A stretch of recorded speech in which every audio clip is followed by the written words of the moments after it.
Thank you, Chair. We now love. Thank you very much, Mr. Canty. Good evening, everyone. Welcome to the 4th of April special board budget meeting. I'd like to begin by recognizing and acknowledging the Esquimalt and Songhees nations on whose traditional territories we live, we learn, and we do our work. Trustees, may I have a mover to approve the agenda? Thank you, Trustee Bayo, and a seconder. Thank you, Trustee Kwan. Any changes or additions to the agenda? Hearing none, all those in favor of approval of the agenda? And that is unanimous. Thank you, trustees. All right, so we're just going to move right into our agenda, folks. We do have a number of community presentations. I'd like to welcome our presenters this evening. We're going to start off with A3A on violence prevention and student supports. And I'd like to welcome Cindy Rolfe. Welcome, Cindy. Nice to see you. I think you're here somewhere. Yeah, I think Cindy's just joining now. Oh, there you are. Hi, Cindy. Welcome. So yeah, when you're ready, the floor is yours. I think you probably know the protocol by now, but you have 5 minutes just in case you don't know. And whenever you're ready. Oh, thank you. Good evening. My name is Cindy Rolfe, and I'm here in the capacity of my role as Health and Safety Officer of the GVTA and co-chair of the District Occupational Health and Safety Committee. It's autumn, for the past 2 years, I've been talking about music, so this is new for me at a budget meeting. This evening, I will be talking specifically about worker and student safety. The SD61 worker safety goals found in our district's violence prevention manual state that the Greater Victoria School District will provide a safe workplace for all. Worker safety is an essential component for an effective, productive, and positive learning environment, and workers have a right to safe working environments. Responds quickly and decisively to all behaviors that pose a potential risk to workers. Number 3, foster a culture of safety within our schools. Number 4, take a prevention-first approach with clear pathways and supports to report and respond to incidents when they occur. Number 5, provide training and professional development opportunities to instill confidence and equip workers with the skills they need to prevent, manage, and de-escalate challenging behaviors. Number 6, celebrate student diversity in all its forms and provide the right supports and responsive learning opportunities to help every learner be successful and safe while ensuring worker safety. And number 7, encourage and make space for intentional communication to ensure that workers have the information they need to prevent and mitigate violence. These are excellent goals to have. However, violent incidents in our schools are increasing. On March 31st, the CBC just released an article that violence in the workplace has risen by 25%, and education is the number 2 sector for the most recorded incidents in the workplace. Unfortunately, SD61 is not exempt from this statistic.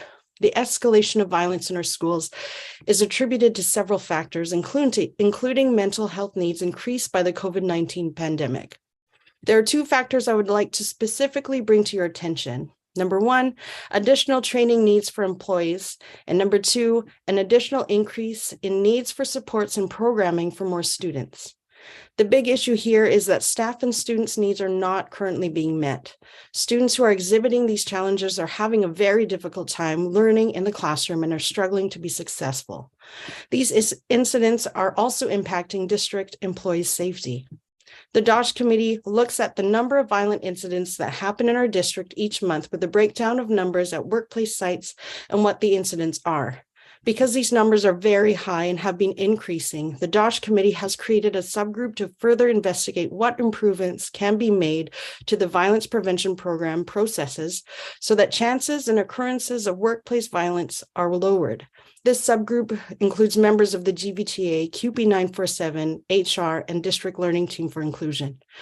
We would like to officially establish a VPP working group to analyze our district policies around violence prevention and to find gaps and to make recommendations in order to make improvements. We would like to align our district worker safety goals with our practices for inclusive learning and worker safety as they go hand in hand. In summary, this working group would be a collaborative approach at reviewing how the district is implementing their violence prevention policies to keep workers and students safe. The reason I'm presenting this information to you today is to ask for allocated funding for this working group to investigate and recommend improvements for our students and workers. We would like to request $20,000 for release time to meet and collaboratively plan and make progress monthly. We'd also love to see a line item in the 2023-2024 budget under health and safety specific to violence prevention programs and protocols to cover training and sustained oversight to show transparency and commitment to worker and student safety. There may be allocated funding already, but since I'm not privy to specific budget line items, hence the ask for funding in this area. We want to work towards having all staff in our district be trained in trauma-informed, proactive best practices to ensure the safety of both our students and employees and ensure incidents of violence in our district are minimal and infrequent. Thank you for your time and consideration, and I'm happy to answer any questions. Thank you very much, Cindy. That's perfectly timed, and we do have a minute for questions. Folks, so I'll open the floor up. Thanks for offering to field questions. Trustee Kwan, go ahead. Thank you. My question is actually to staff, whether this is, we already have, I think I've seen a line item for health and safety and just wondered if there is room for a budget like this in there, or if that's kind of allocated and used every year already. I'll open that up to whomever can address that question.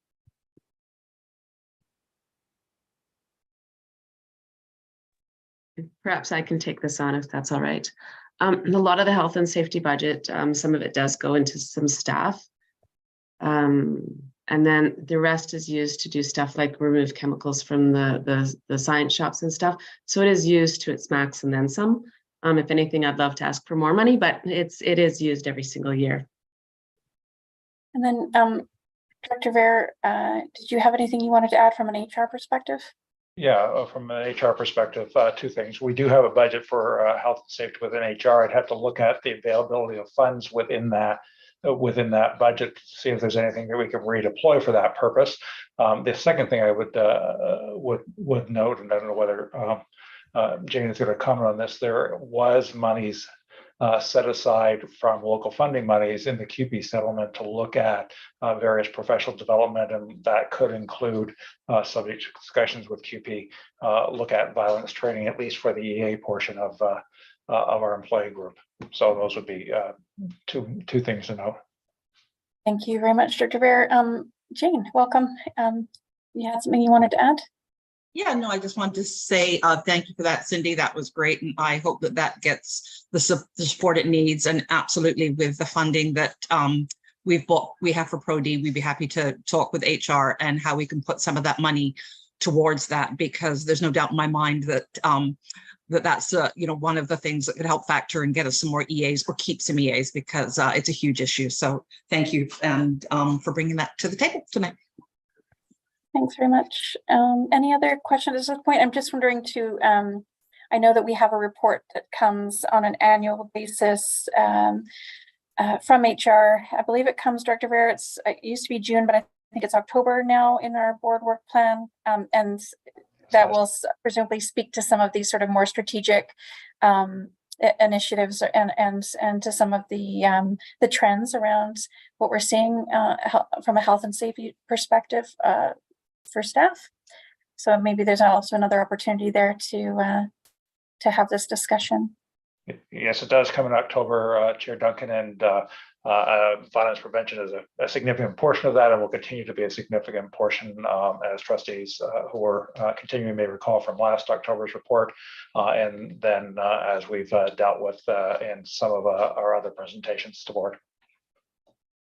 Thank you very much, Superintendent Whitten, and then Trustee McNally. Thank you, Chair Duncan. I do also want to mention that there are some targeted funds for CPI training and violence prevention supports in the department, inclusive learning department's budget. That's really helpful. So maybe we can look at some of those allocations and how we use them. Okay, thank you very much, Cindy. I wonder if, I don't know if you've already done this, so apologies if you have, but I wonder if you could just email us just a summary of what it is that you've asked for. I made some notes, but I just want to make sure we haven't missed anything. And then thank you for your time. Oh, thank you. Trustee McNally, I'm sorry, did I miss you before Cindy Okay. mutes? Yeah, go ahead. Now is good. Hey, That was yep, good. go ahead. Yeah, through the chair to Human Resources Director Fair. I heard that there was, I think I understood that there's some money available to, this is a very general statement, to help with the situation regarding violence in the classroom. And I believe I heard you say that that money was to be deployed to more training in crisis mitigation or violence prevention. And I've taken those courses and they're helpful, but trustees all received a letter from a former EA, Amy Walsh, detailing her experiences in the classroom. And for me, I'm not an EA, I'm not in QP anymore, but I just don't think that another, course may be the best way to spend the money. What we really need is more personnel in the classroom. So those are my thoughts. Thank you, Trustee McNally. I don't know, Director Fair, if you wanted to comment further or just take Trustee McNally's comment under advisement. Chair Duncan, I can briefly respond.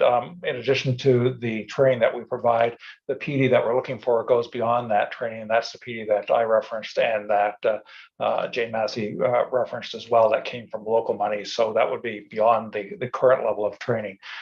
Support within the classrooms obviously continues to be a challenge. That's why I'm heartened by the fact that the budget includes additional monies for additional EA positions at five more schools, or EA hours at 5 more schools, to help move us forward on that. Yep, thanks very much, Dr. Bear and Trustee McNally. And thanks again to Sydney. We'll, I'm sure, revisit this subject very soon. All right, so we're going to move on our agenda to our next presenter, Jules Dawkins. Welcome. Jules is going to speak about music. So Jules, whenever you're ready, the floor is yours and you have 5 minutes. Hi, my name is Jules and I'm a student in grade 12 at Esquimalt High School. I first started in the music program when I joined elementary strings at Margaret Jenkins. The joy I've found through the program, from playing in an ensemble, from my first concert, and from seeing myself improve, made me excited to see what middle school had to offer.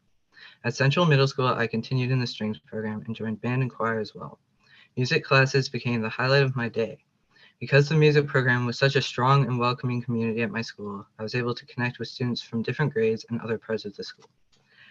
I have continued my music education throughout high school and plan to study music performance on the trombone at the University of Victoria. I'm grateful to have such amazing high school programs in our district. However, these music programs are built on the foundation of strong middle school programs. Learning an instrument requires consistent instruction and practice over time. When I was in middle school, most music classes happened 2 to 3 times a week. Over the past 2 years, middle school music has faced significant reductions of 20% in the 2022 to 2023 school year and 7% the year prior. Another 20% would have a severe effect on our programs. Though music would still be offered, each class would probably only meet once, maybe twice a week. It's the feelings of familiarity, community, and belonging that tether students to the program and motivates them to stay in music. Developing this connection is especially important in early years, and 1 class a week simply isn't enough time to foster a strong music community, especially when taking breaks, statutory holidays, and per D days into account. Music programs are responsible for the well-being of many students. For many, music is what connects us to school, where we find belonging, and music teachers are the ones we go to for support. For some, music is the reason we bother to show up at school at all.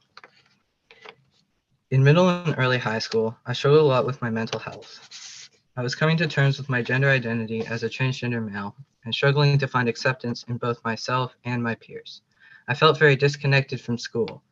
I wasn't having many positive social experiences, and I started acting out in class. Music was a place where I could feel normal when I didn't fit in. It was a place where I felt supported by my teachers and could be part of a group. In the music programs, students are able to connect with our teachers in a way that we don't in a typical class setting.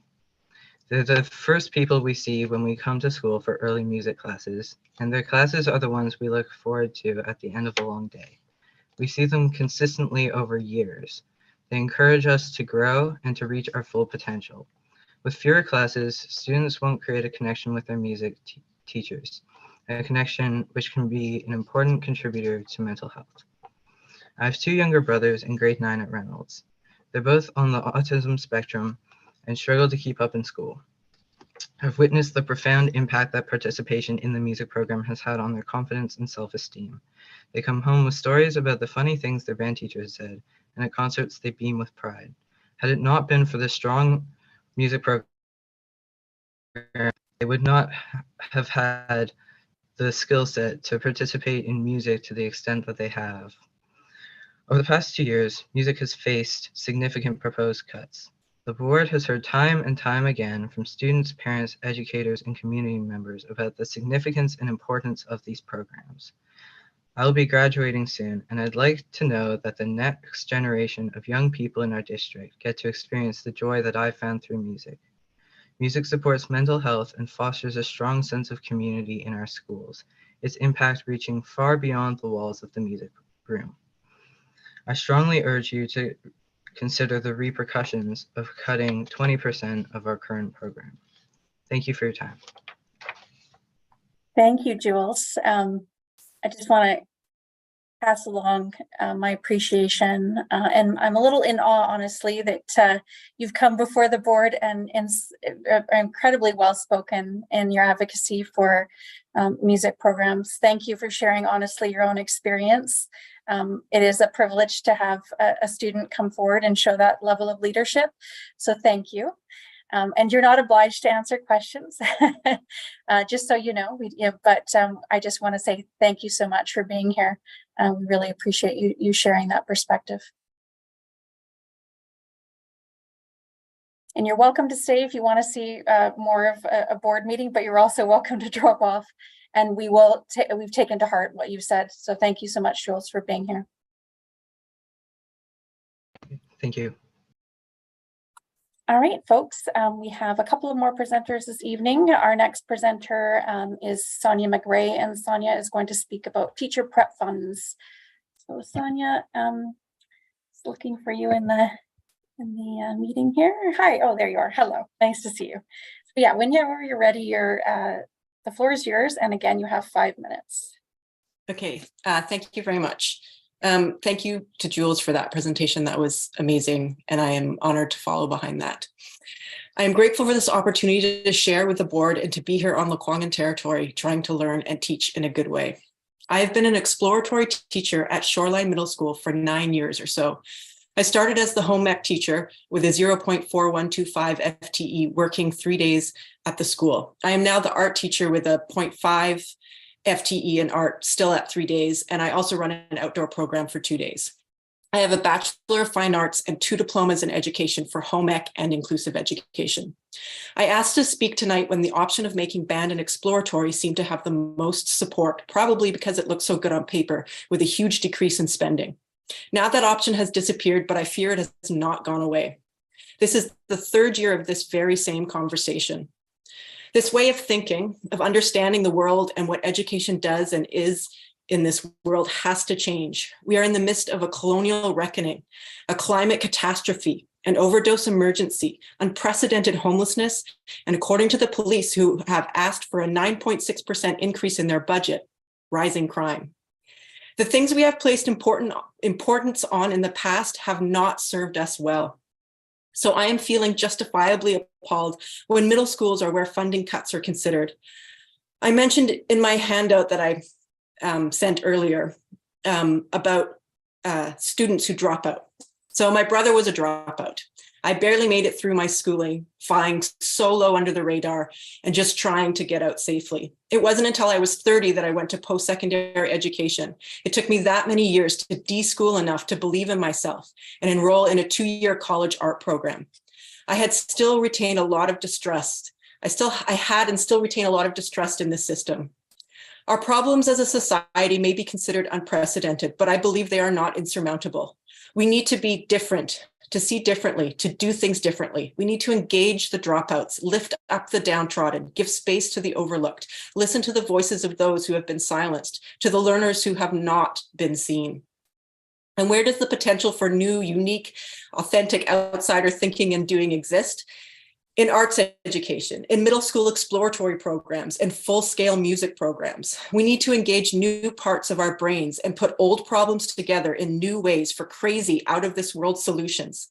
Divergent thinking and problem-based learning, this doing the BC curriculum is talking about, are the very foundations of arts classes, of shop classes, and music programs. This brand new way of teaching is what we have been doing all along for years. Seeing the trades and the arts as extra or as filler is unacceptable in today's world. According to the district and our school budget, I am a prep teacher. I exist in the school to cover enrolling or advisory teachers' prep time as mandated by the collective agreement. Our positions are never more than part-time, and yet these are the programs that make middle schools unique and are promoted by the schools we work in.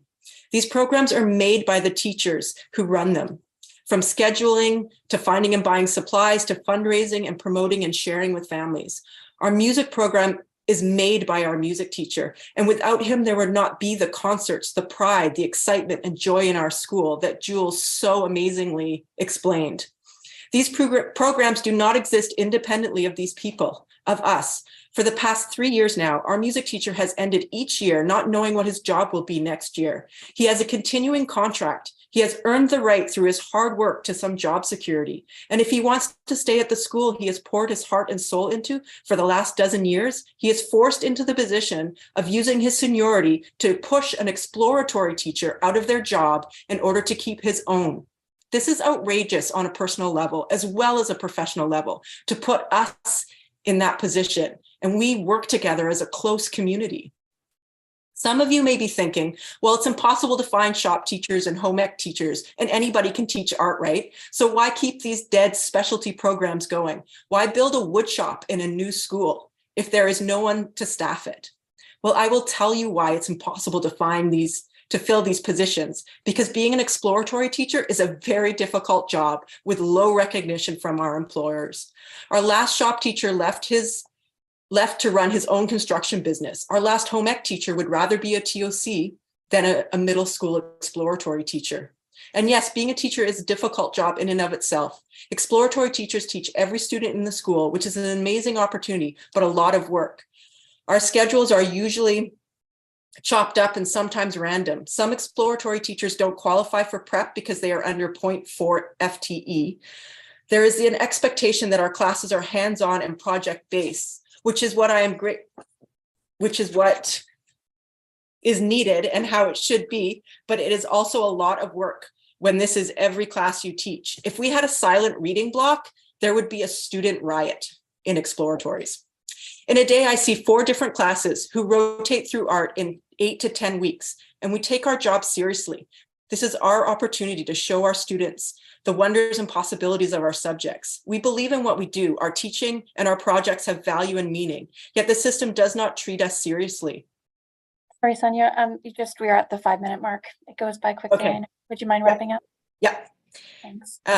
Treat us, I believe that what we do has value. This is why it is so hard to fill exploratory teacher positions. As jobs go, it is better to work at high school teaching our subjects as electives. I do not envy the position you are in, nor the decisions you have to make. If it were me, I would be calling on the province to find a way to give us more. We need more. This is our future we are talking about.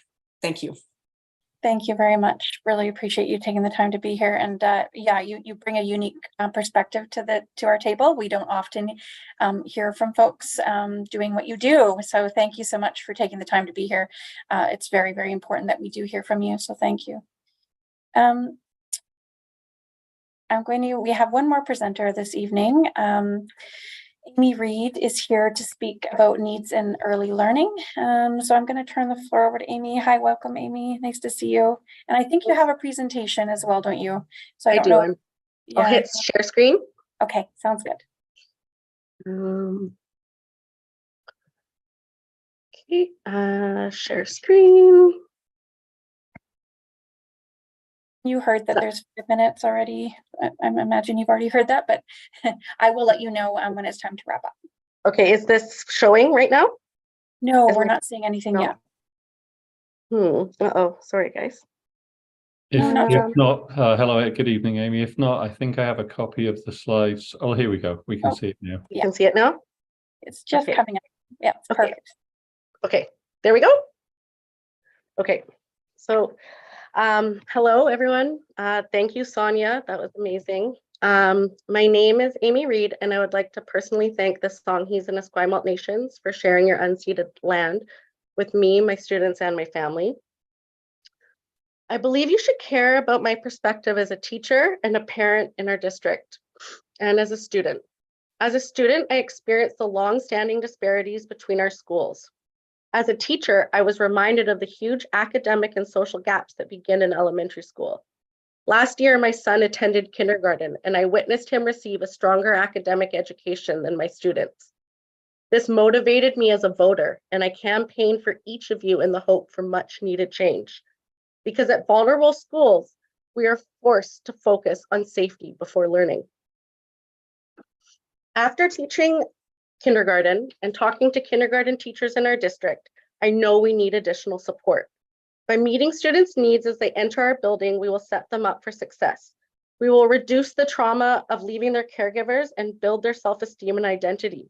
They will feel safe and can learn what is expected and feel successful. But at my school, children do not feel safe. Their needs are not met. Safety concerns rise for additional children. As the group begins to feel collectively unsafe, learning is impacted. When we provide safety before learning, children don't get the equitable experience they deserve. We are not meeting provincial mandates. I share quotes from 2 provincial documents.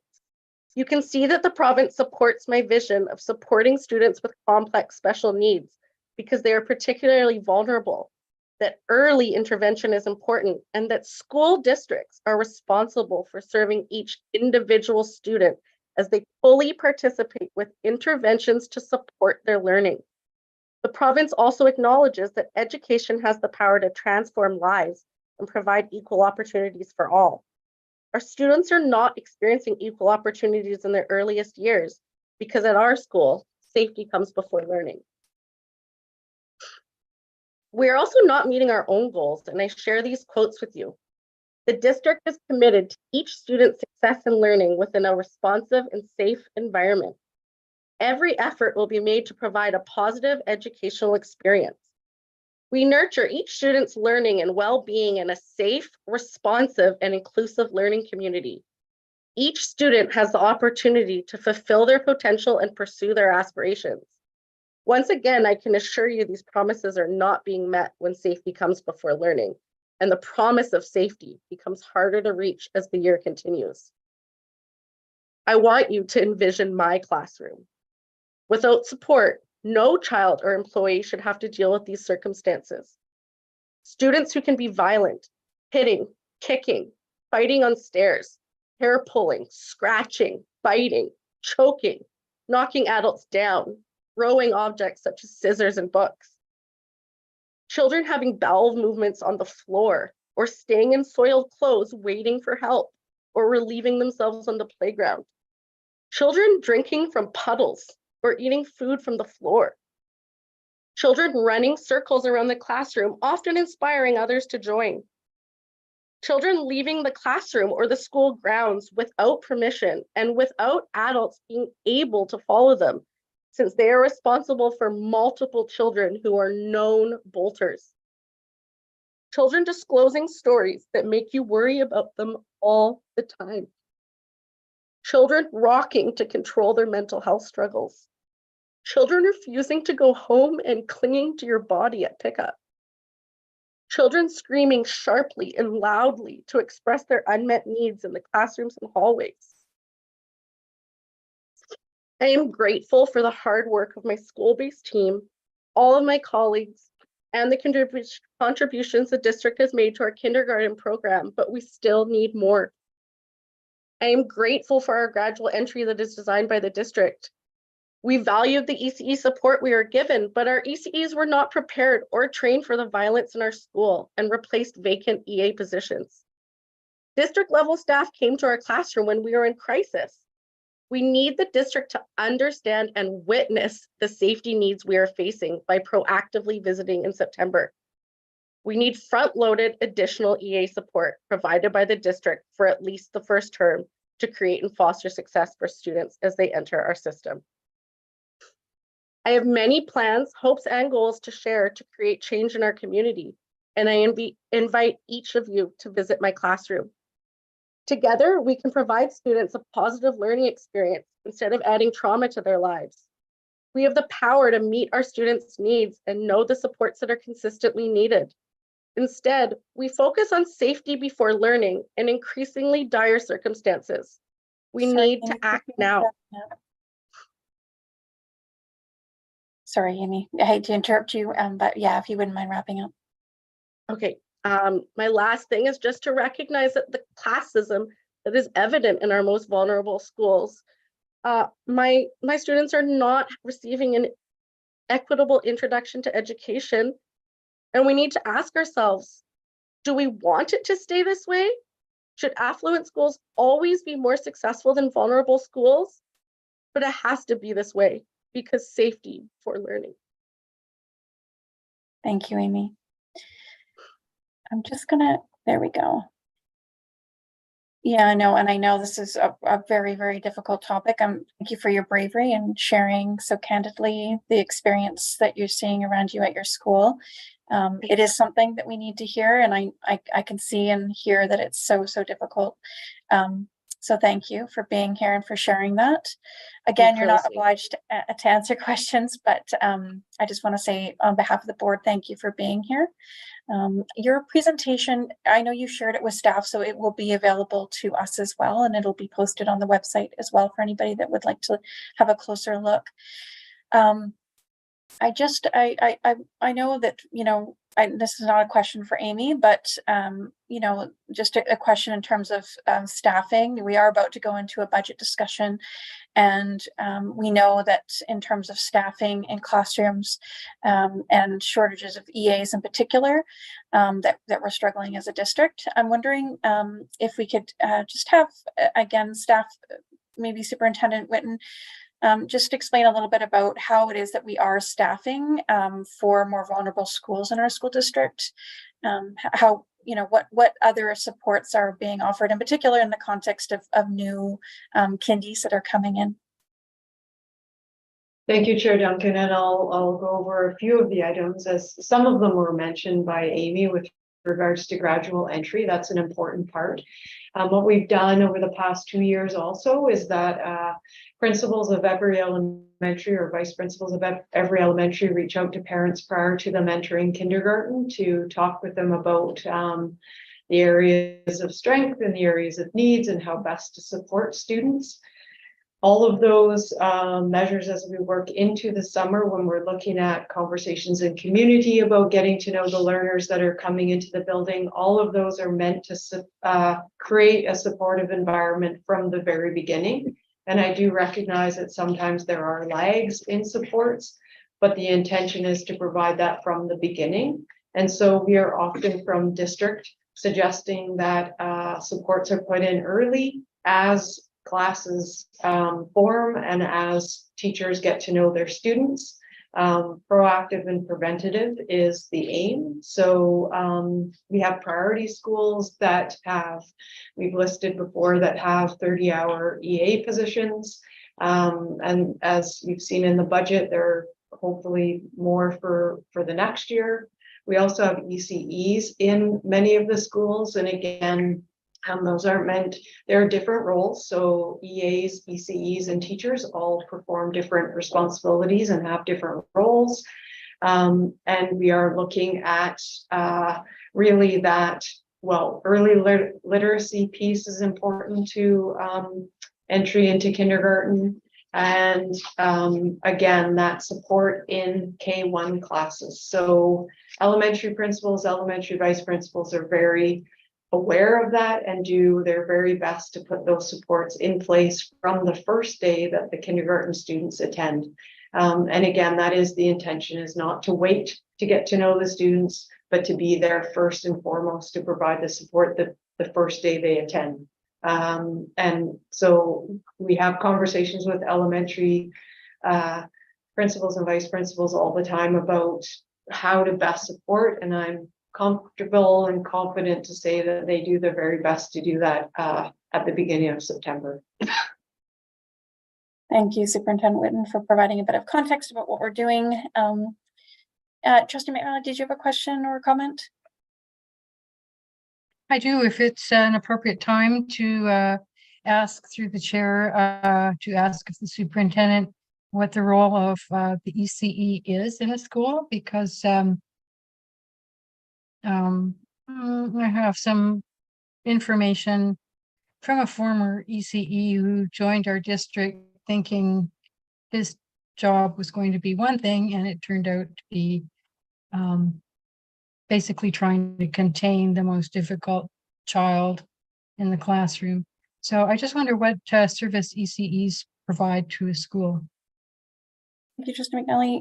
Superintendent Whitten, are you able to give us a bit of context about the role of ECEs in our district? In particular, I guess in kindy classrooms, because that's where we have them deployed. Yeah.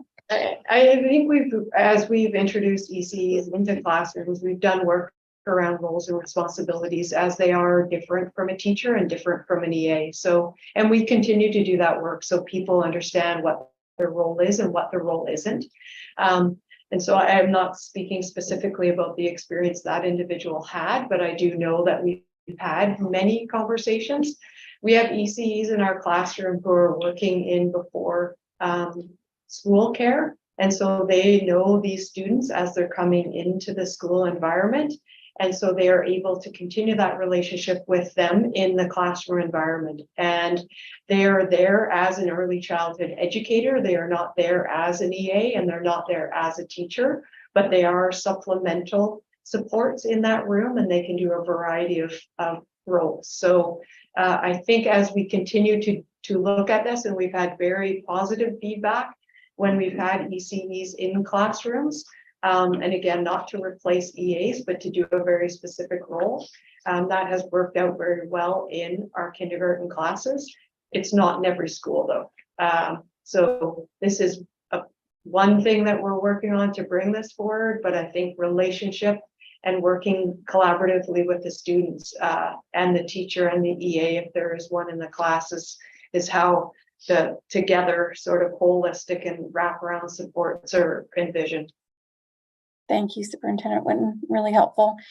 All right, so thank you so much again, Amy, appreciate it. It helps us in terms of mapping out our potential advocacy for the years ahead. So thanks again for being here, really appreciate it. Okay, folks, we are now at B, and we're going to start into our discussion around 2023-24 annual budget. We have a number of memos. I'm going to turn the floor over to our Secretary Treasurer to kick us off with B1, which is the 2023-24 annual budget memo. Thank you, Chair.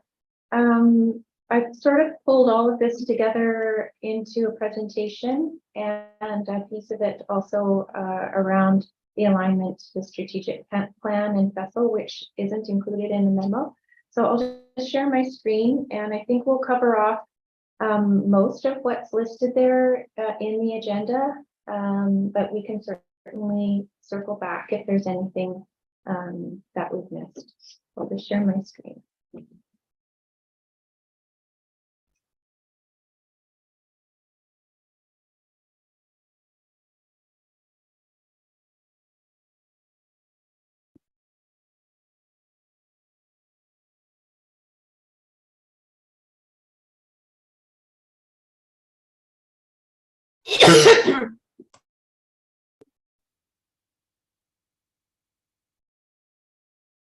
So before we get started, I'll just give you a quick overview. We'll have our Superintendent Whitten just speak to alignment to the strategic plan and vessel. A quick budget overview. We'll talk about the operating budget and deficit, change in financial circumstances for the district, The budget balancing recommendation that was included in the memo. We'll look at the multi-year financial forecast and the multi-year technology spending plan. Quick look at special purpose and capital budgets, the budget bylaw as it looks right now, and then move into budget deliberations. We'll pass it over to Superintendent Whitten to speak to the strategic plan and FESL. Thank you very much, Secretary Treasurer Stride. So as the board works collectively to create a budget that is balanced and addresses the needs of the district, I wanted to take a few moments to center the conversation around the work of the district and the strategic plan. So we'll look at the strategic plan. And we utilize the strat plan as we look to align the budget to meet the needs of the students. Once the budget is being set and the priorities of the board have been resourced, we work with staff in schools and at the district to operationalize this work. We have three main goals on the strategic plan: to create an inclusive and culturally responsive learning environment that will support and improve all learners' personal and academic success, to create a culturally responsive learning environment that will support Indigenous learners' personal and academic success, and to create an inclusive and culturally responsive learning environment that will support all learners' physical and mental well-being. The district strategic plan guides our work and helps us align our resources to support the initiatives needed to achieve these goals. We have 9 core values that we live by in the work we do daily, and you see those on the screen: engagement, equity, innovation, integrity, transparency, partnership, respect, social responsibility, and sustainability. Our mission is to nurture each student's learning and well-being in a safe, responsive, and inclusive learning community. And our vision is that each student has an opportunity to fulfill their potential and pursue their aspirations. As a settler on the traditional lands of the Algonquin-speaking people, I recognize and acknowledge my privilege. I also recognize my responsibility as the superintendent. As a superintendent, I am committed to the truth and reconciliation and calls to action, the United Nations Declarations of Indigenous Peoples, the 2 local education agreements, our Métis Education Agreement, and the Urban People's House Indigenous Advisory Terms of Reference. I believe we must continue to commit to fostering a learning environment at all levels of the school system that establishes high expectations for Indigenous students and that it maximizes their learning by helping them feel safe, feel seen, and feel heard. As a district, we must invest in mental health and well-being, in a holistic view of student learning experience, including what we know about First Peoples principles of learning and differentiated instruction in order for all students to be successful. In the graphic, you can see we have students at the center, and this grounds our work and also acts as a reminder to ensure that we think of the students that we don't often hear from. Being culturally responsive means that everyone feels seen and they feel heard in their environment.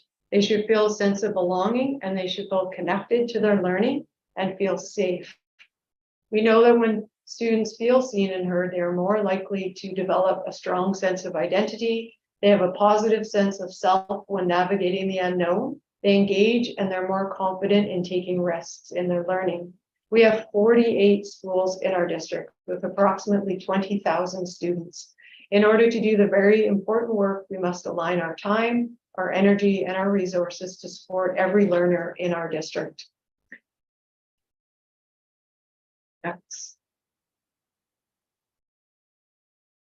In addition to the district's 5-year strategic plan, we also complete a document called the FESL, which is the Framework for Enhancing Student Learning. And this public document helps us plan and report on expectations. It combines accountability with evidence-informed decision-making and system-wide continuous improvement to support equity of outcomes for all students. The Framework for Enhancing Student Learning has 5 educational outcomes, and the first one is literacy, and you'll see some of the focus areas that we have. The second one is numeracy, and again, you'll see the focus areas. You can keep going. The third outcome is that students feel welcome, safe, and connected. And again, you'll see some of the focus areas that we're aligning with. The fourth one is that students will graduate. And the last educational outcome in our framework is life and career core competencies. We are very fortunate to have district and school-based staff who work collaboratively with families to provide supports to students and the learning community. When we engage, when we listen to the voices of the recipients of the service, and when we keep student learning at the center, we are better able to align our work, and we are better able to set up collaborative structures to support continuous improvement. As I mentioned previously, a primary focus for pre-K through to grade 12 is developing culturally responsive learning environments where all students are connected to their learning and feel safe, seen, and heard. Beyond the work I've shared tonight, there are many other opportunities and important items that help contribute to a safe, inclusive, and culturally responsive student learning experience. I've listed a few of them on the left side of this slide. This is our shared work collectively across the district. It begins with setting a balanced budget, which then resources our priorities and requires all staff to operationalize what has been set forth. I would like to end with gratitude. As a leader in the district, I acknowledge my privilege and recognize that I'm very fortunate to be able to live, learn, play, and work on the traditional territories of the Esquimalt and Songhees nations. We have a lot of committed, passionate, experienced, talented, and staff in the schools and throughout the district, in departments, in teams, and in facilities. I'm very thankful to all of the individuals who help support students and their learning every day, while still acknowledging that we need to continually improve. I'm also thankful to our board who are carefully considering the priorities and needs in order to pass a balanced budget that aligns with the strengths and the needs of the students we are here to serve. Thank you very much, and I'll pass it back to Katrina. Thank you. So just a quick budget overview for those of you who aren't aware. As per public sector accounting standards, our budget requires to encompass all of our funds. So that's the operating fund, special purpose funds, and capital fund. Per legislation, the board must approve a balanced operating budget where revenues equal expenses. This is probably one of the only sectors where the ministry allows us to use unspent operating budget from the prior year to balance our next year's budget. Included in the package are the board's values and guiding principles around the budget process. It's 2 pages long. I just kind of highlighted the things that are important within that document. So student-centered is obviously at the top. Authentic, transparent, and strengthens relationships. Is culturally respectful and responsive to needs of Indigenous people. Is in alignment with the strategic plan and framework for enhancing student learning. Is in adherence with established timelines to meet staffing objectives. Is inclusive and collaborative, and is sustainable. And when we look at the budget process, we always put the students in the center as well. And the arrow is showing you where we are in our current cycle. It's a never-ending circle as we move from one year to the next, but we are looking at the preliminary budget, or what we call the annual budget. So it's the first budget for 2023-2024.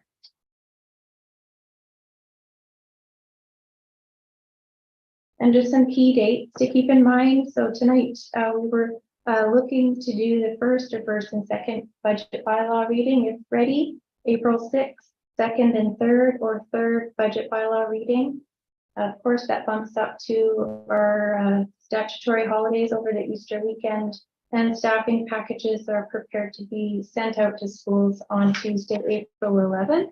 Those staffing packages will come back from schools either on the 21st or the 24th, depending on the level of your school, and then May 2nd, the staffing process commences. So it's quite a tight turnaround for the financial services and HR.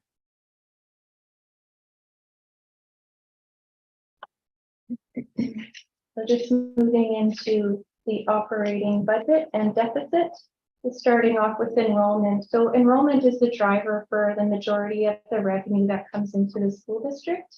And so we're looking at, for the ministry operating grant funded FTEs.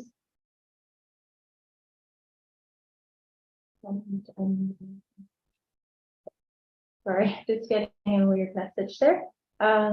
So for the 2023-2024 annual budget, we're projecting enrollment at 20,059 students, 0.294, and that's an increase of 172.678 from the annual budget last year. But when we look at the actual revenue for 2022-2023, it's actually just a decrease of just over 4 FTE, so fairly similar. Enrollment is expected to decrease by 73.08 FTE by 2024-2025, and a further decline of 71.32 FTE in 2025-2026.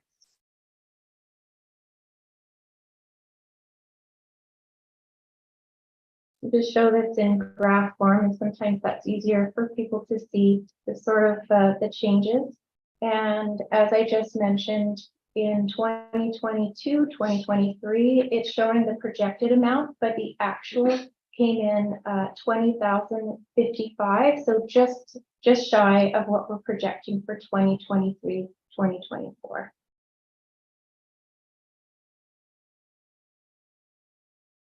This slide shows you also some of the projected enrollment for our inclusive education, ELL, Indigenous education, and also our international students.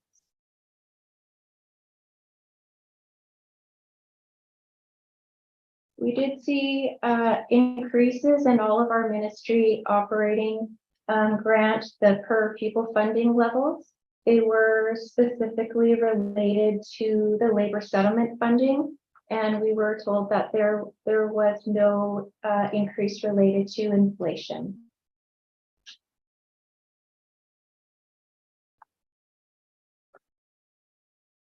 So operating revenue, our total operating revenue is expected to increase by 22.3 million, 2023-2024. The majority of that is in provincial grants, Ministry of Education and Childcare. So that's where that enrollment is coming in and driving that operating grant based on enrollment and those per pupil amounts. Just highlight some of the larger items that are creating an increase. So 1.3 million is tied to the enrollment increase, but 14.8 million of that is due to the per student funding increase. There was 868,000 in ELL or English language learners, 271,000 in Indigenous education increase, 3.1 million in inclusive education, and then also the LEA with our nations had gone down by 200, so that's the difference. If you go to tuition, it looks to be increasing about 573,000, and that tuition is tied mostly to international education. International education introduced a tuition increase for 23-24 of $1,000 per year.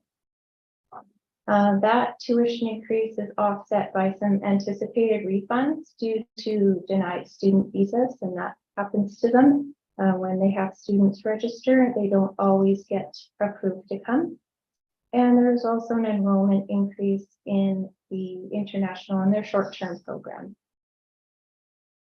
Other revenue, we have a small decrease, and as I mentioned, that's related to the LEA funding.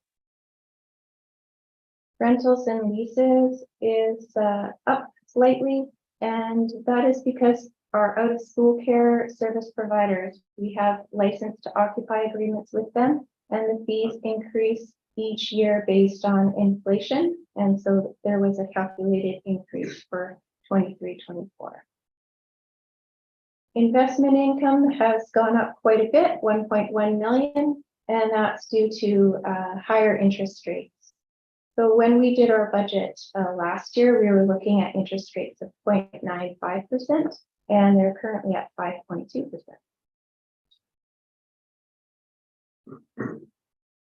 And here you can just see those categories broken down, and almost 91% is coming to us from provincial grants. The rest are fairly small amounts.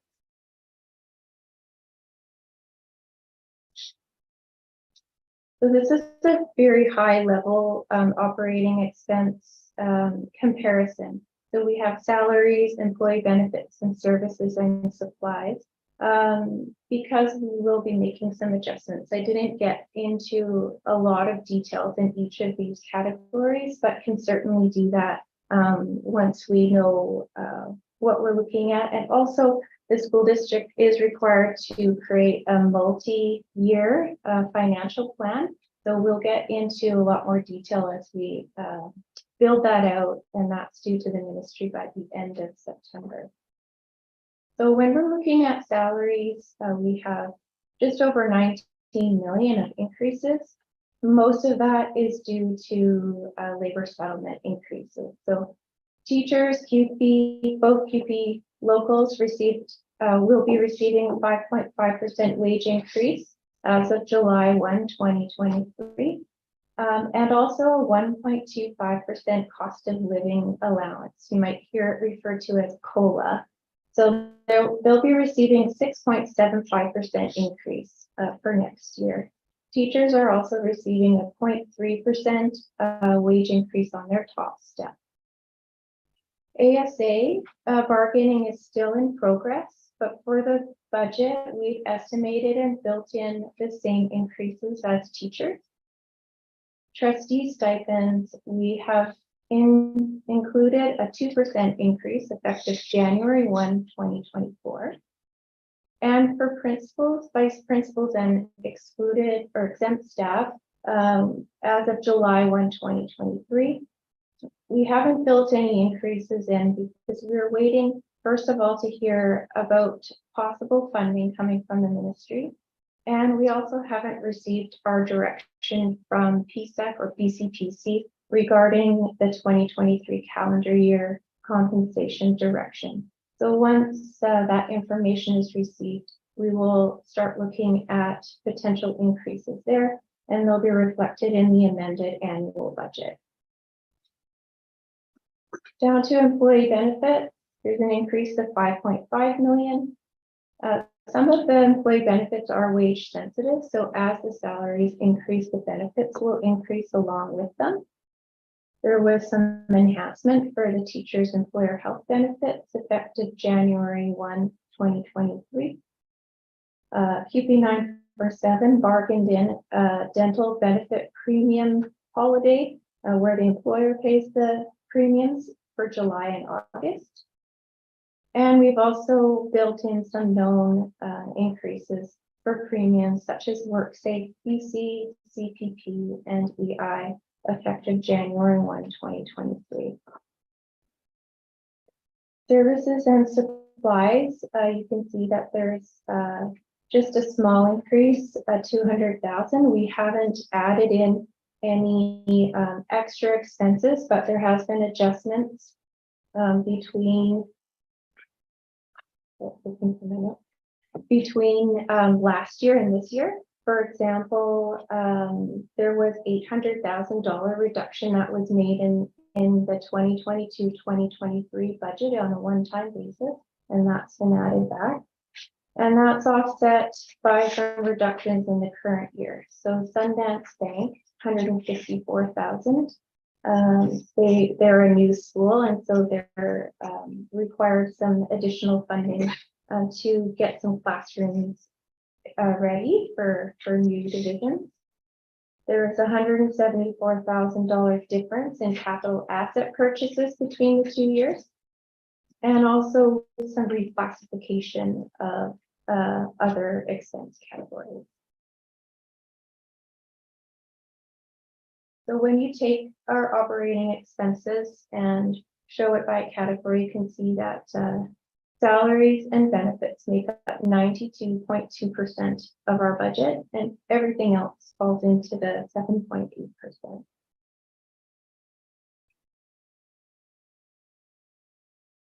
I've also included this slide, which breaks it down by what the ministry calls function. And so instruction, district admin, operations and maintenance, transportation and housing, as we often show the next, oh, not the next, I'm gonna go to this one here. How do we stack up, which is the school district compared to the provincial average. And so these are using the numbers that are currently in the annual budget. So for instruction, we're at 85.3 compared to 82.6 in the province. Administration, 2.8% compared to 4%. And operations, 11.2 compared to 11.4. And transportation, 0.7 compared to 2.09.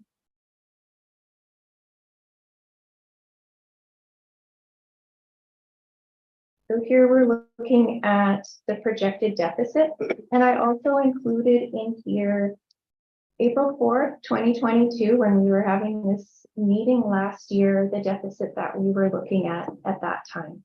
So last year deficit that we were looking at was just over 7 million. This year the deficit that we're looking at is 3.8 million.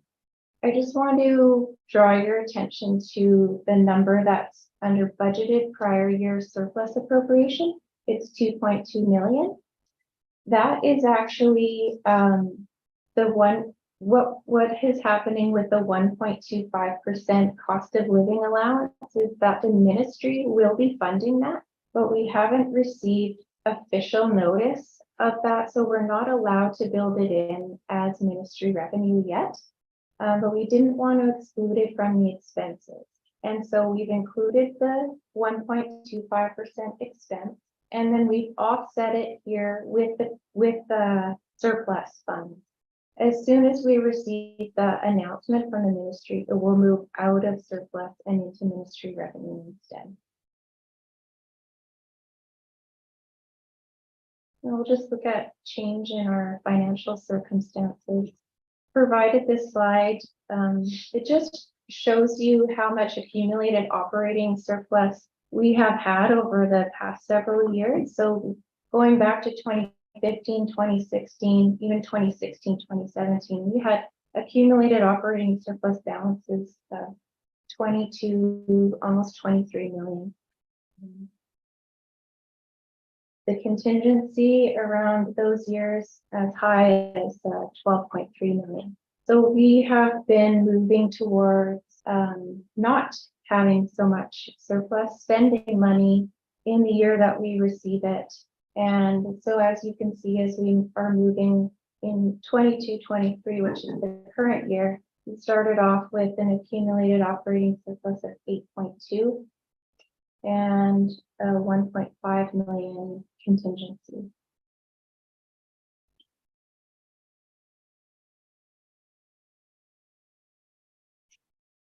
This is the projected accumulated operating surplus for the current year that we're in, so 2022-2023. So there's the 2 years prior, the 13 million in 2020-21, the 8 million from last year, and what we're projecting will be a surplus at the end of the current year.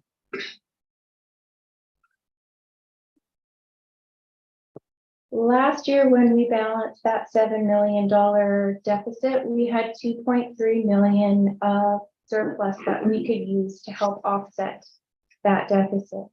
We are not expecting to have a surplus at the end of this year, if you exclude what I'll talk about in a few minutes around the spending freeze. Aside from that, we were not anticipating to have any surplus funds to help us offset the budget. We do have an unrestricted operating surplus, a contingency. We have a district policy that says that we should be maintaining a surplus between 2 and 4% of the prior year's operating revenue. Our current contingency is at 1.2 million, which is 0.54% of the prior year's operating revenue. So definitely a bit lower than what our goal would be for that. Local capital reserve is another source of funding for school districts in balancing the budget because it allows some capital assets to be purchased from there. In 22-23, the board did approve 1.4 million of capital assets to be purchased from local capital instead of operating, which freed up some operating budget for us. Unfortunately, all of the funds in the local capital reserve have been allocated, so there are none available for us to use in balancing the 2023-2024 budget. And then I'll just move into the budget balancing recommendation. So this is the recommendation that we included in the memo. It is just a recommendation based on the feedback that we heard in the budget advisory committee meetings and from stakeholders, and also just working together internally to try to find ways in which to balance the budget and have the least amount of impact on people. And so I'll just go through each of the items. They're in sections. So in the first section that we'll be looking at is the reductions ongoing. And this section totals up to just under $1 million. So the first item there is the district principal inclusive or district team. This was a recent retirement. And by not replacing this position, we can save $183,000.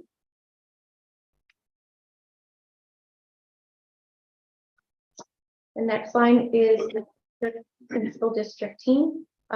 When and if this position is vacated, we would propose that the position be replaced as a vice principal instead of a principal, which would result in savings of $22,000. Proposing an $85,000 reduction to the district team budget, a $25,000 reduction of collaboration funds provided by the district team to the Indigenous Education Department. And this is actually more of a shift in practice because the district generally gives the GVTA $50,000 from the Curriculum and Learning Support Fund.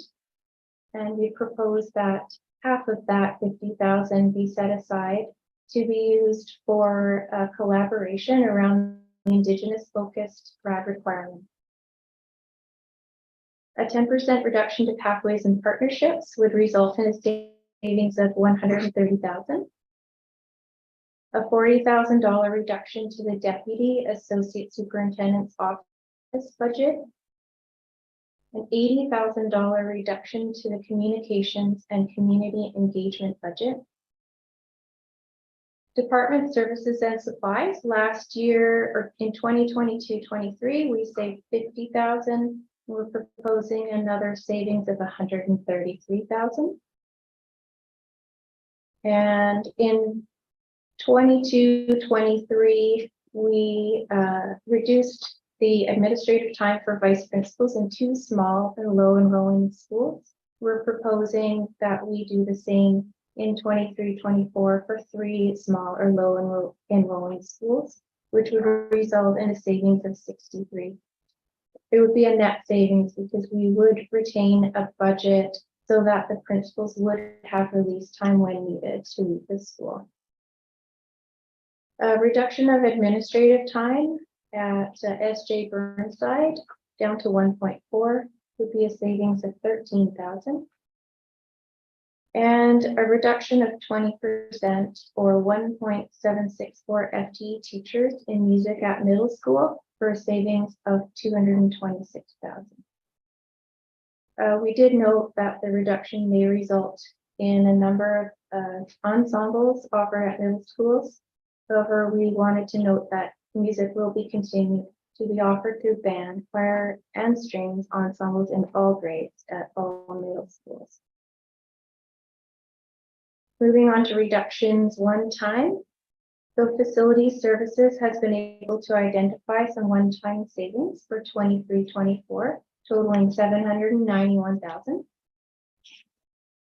And there is a temporary reduction, someone on a leave of absence in a district team, a leave that's been difficult to replace and has been able to be covered off by other staff. We're proposing not to backfill this position for next year for a savings of $62,000.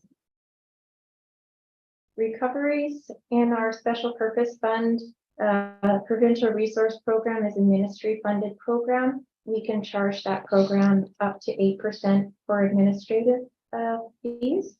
We've only normally been charging 4%, so we will be increasing that to 8% for a savings of $58,000.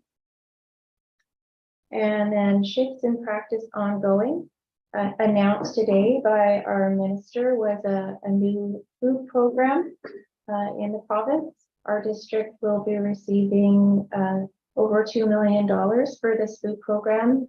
And we do have guidance from the ministry that we can redirect some costs that are currently in Community Link to allow for some operating expenses to be moved into Community Link, which will freeze up our operating budget.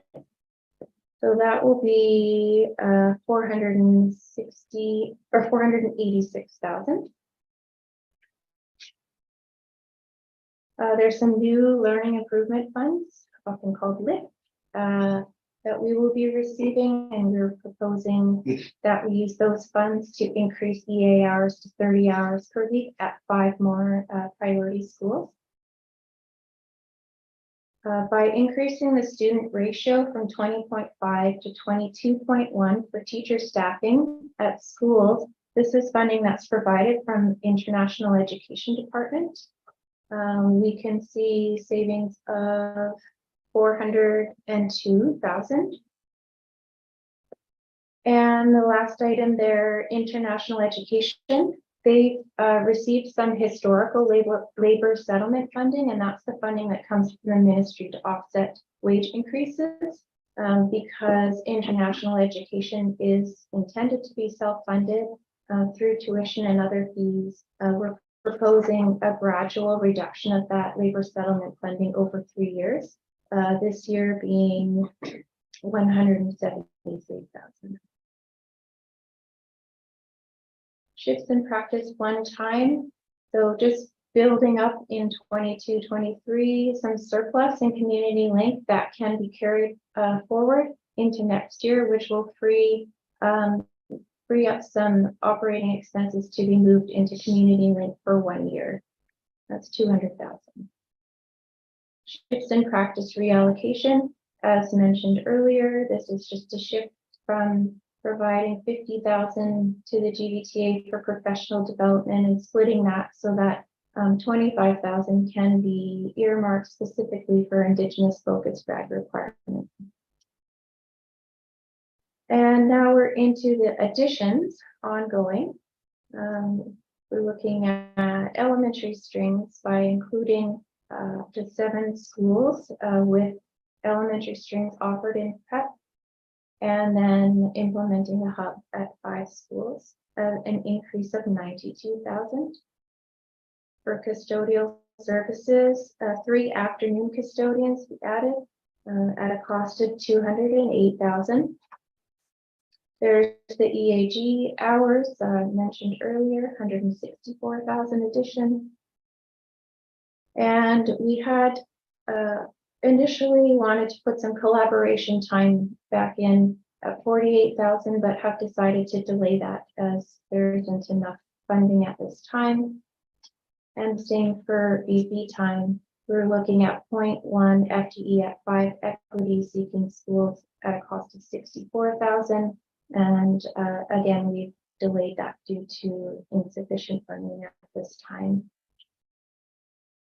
Almost to the end. Additions, operating capital reserves.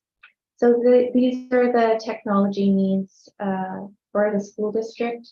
So educator laptops, we're looking, they actually need about $1 million to do everything.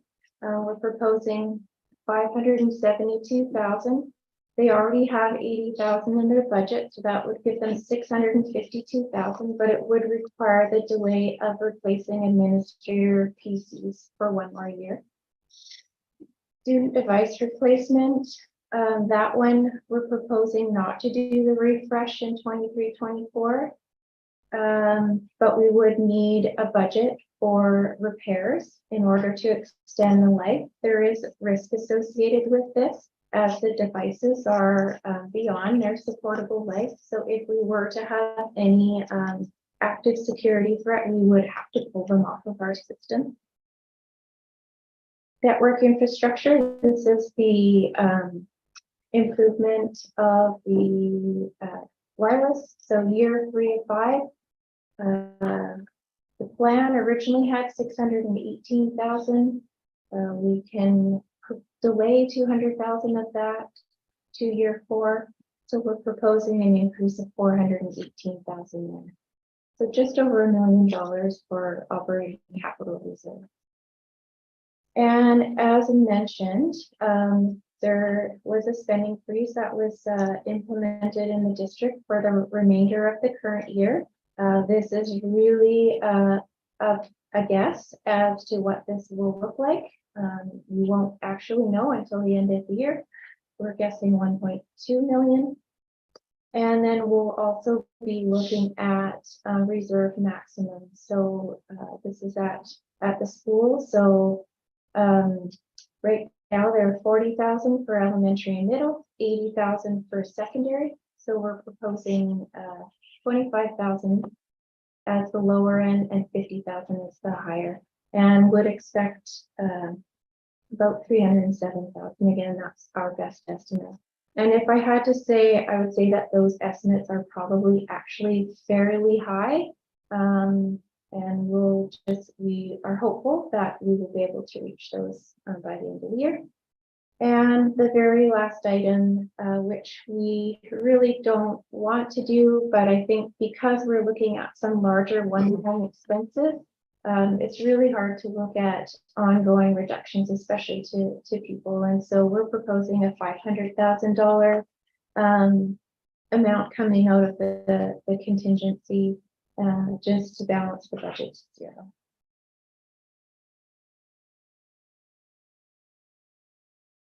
And you'll see included in the agenda package that we've created a multi-year financial forecast. The first, we've shown the actual financial results for 2021-2022, the approved annual budget for 22-23, which would be comparable to the future years, and then projected annual budgets for 23-24, 24-25, and 25-26. The projected budget have been adjusted for the projected enrollment that I mentioned earlier in the presentation, as well as any of the related expenses. So generally, if enrollment goes up or down, then staffing and supplies would go along with that. So right now, what's being presented is the unbalanced budget for 23-24. So what we can do is, as we look at the various items to balance, is update the financial forecast so you can see the impact of those changes on the future years. This here is just a summary that shows you the current year deficit at 3.8 million. And then over the next 2 years, we have included in the future requirements for the technology, so the operating capital reserves. So when Andy did his 3-year plan, which is coming up next, those numbers are included in the interfund transfers. So if you want to look at the total without any operating capital or capital purchases, then you can look at the line above. That's 5.2 million. The 2.2 million that I talked about for the COLA, the cost of living allowance, we've kept in there as use of accumulated surplus. until we add it up into revenue, and then it'll carry across for the future years. So if we don't put it down there in the bottom, it looks like we have an $8 million deficit, which we don't.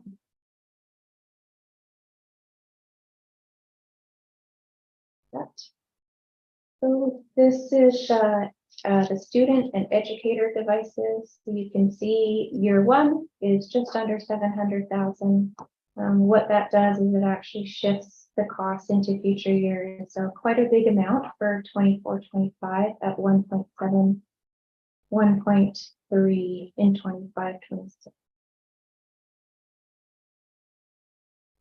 And network infrastructure, there's the 418 that is in the proposal, and the following 2 years have been leveled out at 674 and 664.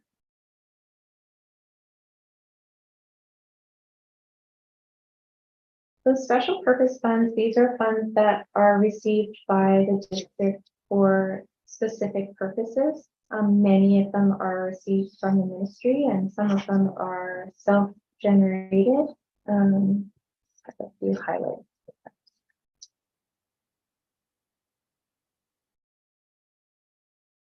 So the major increases or major changes in the special purpose fund include increased ministry funding for Learning Improvement Fund, Ledger School, and Provincial Inclusion Outreach.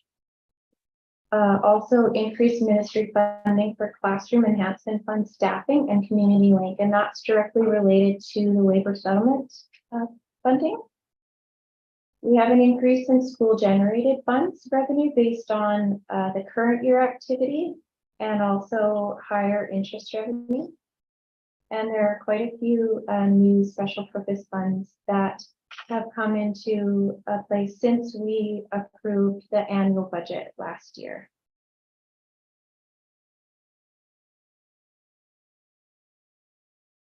And in the capital fund, if you're doing a comparison of last year to this year, last year we had included 5.3 million in other revenue.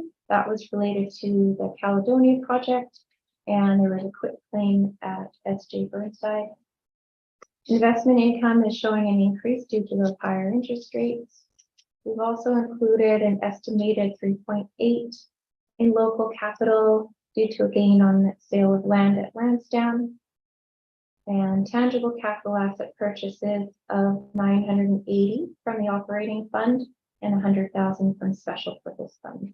You don't see that from last year because they were purchased out of local capital.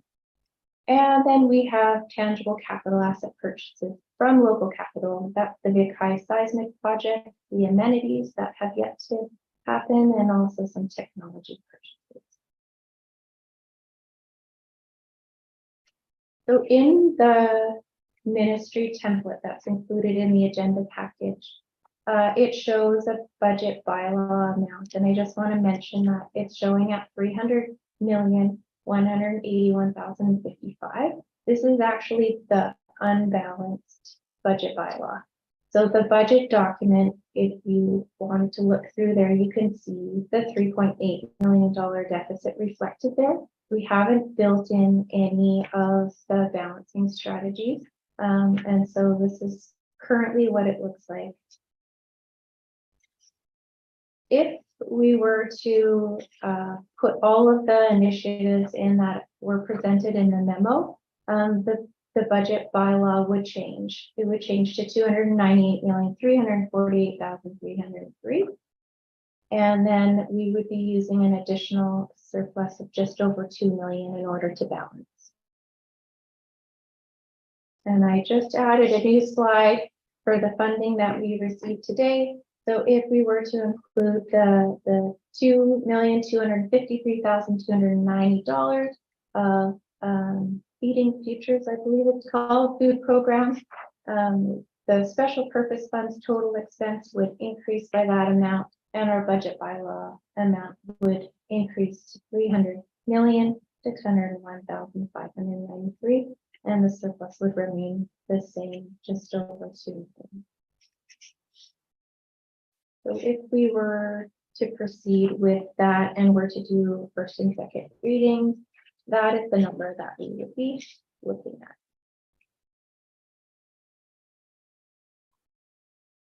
That's it for me. I'll stop sharing this one.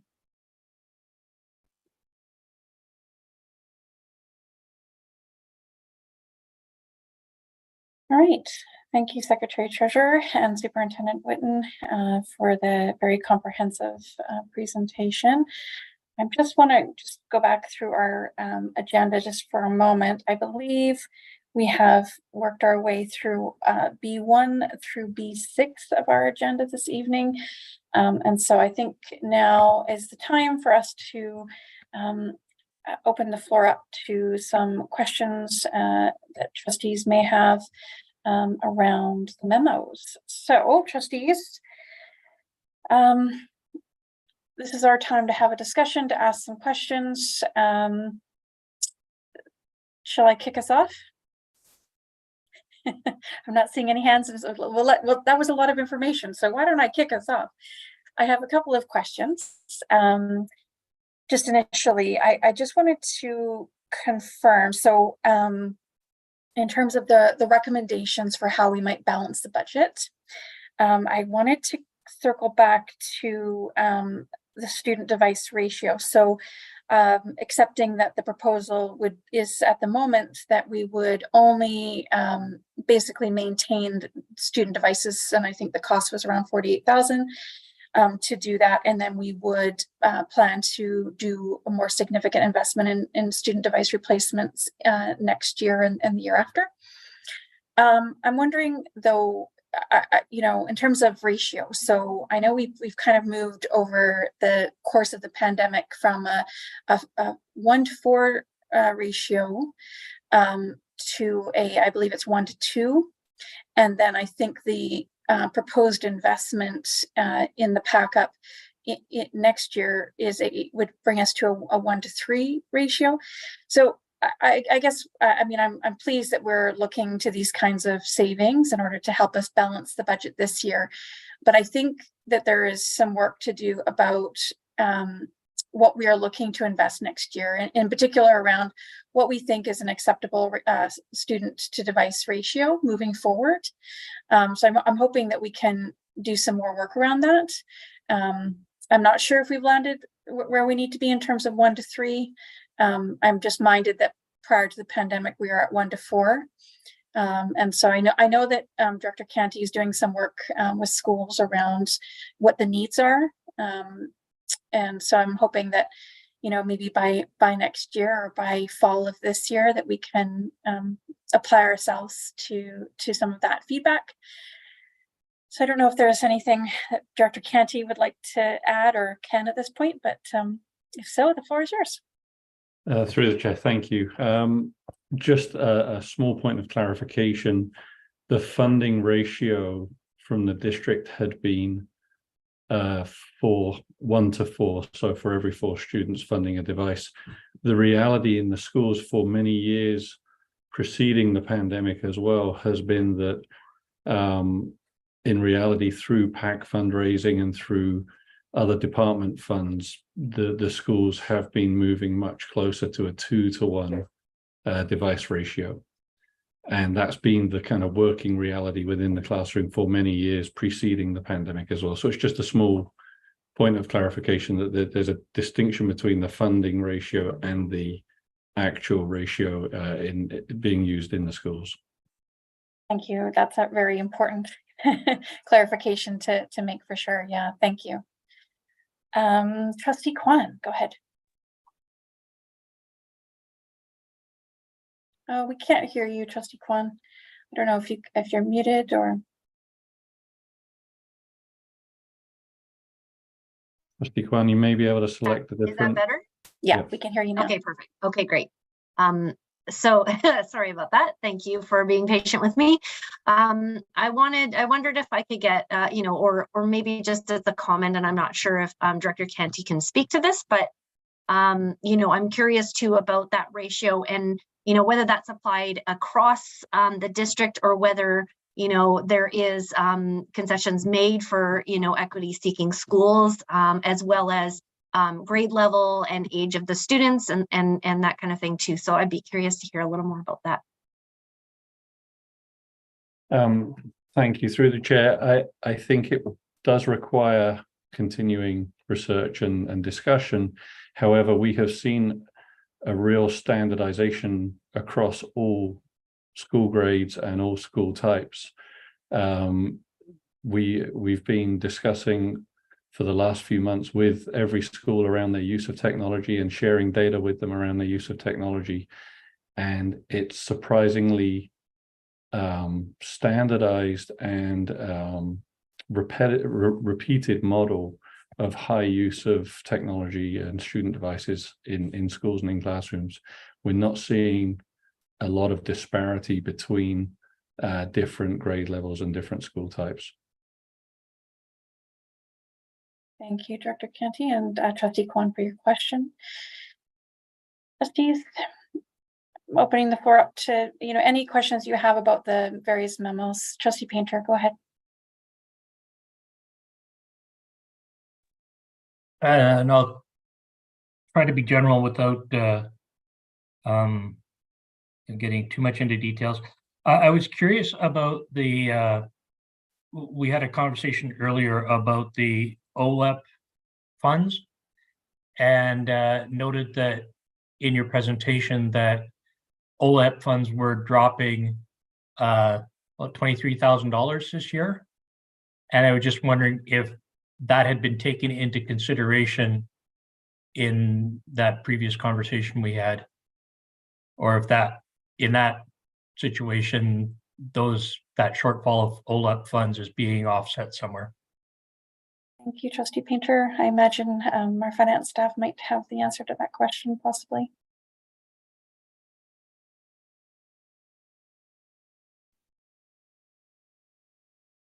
I'm not sure, Julie, do you have the answer to that question, Andy, for OLEP?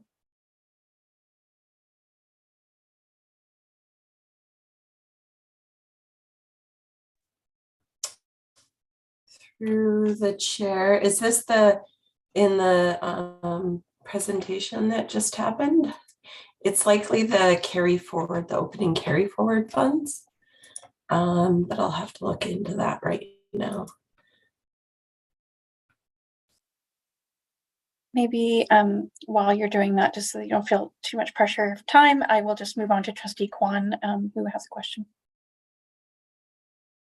Thank you. Yeah, I actually wanted to pull out, going back kind of to devices and, our ongoing IT, pulling out the network infrastructure, and, just a reminder that, attending that whole day with the student symposium, I know that was one thing that came up multiple times with regarding to network infrastructure and, what's important to students. So, that's something I definitely wanted to pull out and make trustees aware of again. Thank you, Trustee Kwan. Yeah, there was a lot of feedback around Wi-Fi and having no dead zones. Yeah. Sorry, Julie, did you have a chance to have a look? And whenever you're ready, sorry, caught you at a bad moment. Trustee Painter. Yes, I'm just having a coughing fit. I'll just be one quick sec. No problem. Take your time. Trustee Painter, go ahead. Just to follow on Trustee Kwan's point about the network system issues, I have significant concerns about pushing those costs forward. I think that we're only creating more challenges for ourselves by trying to push our technology costs down the road.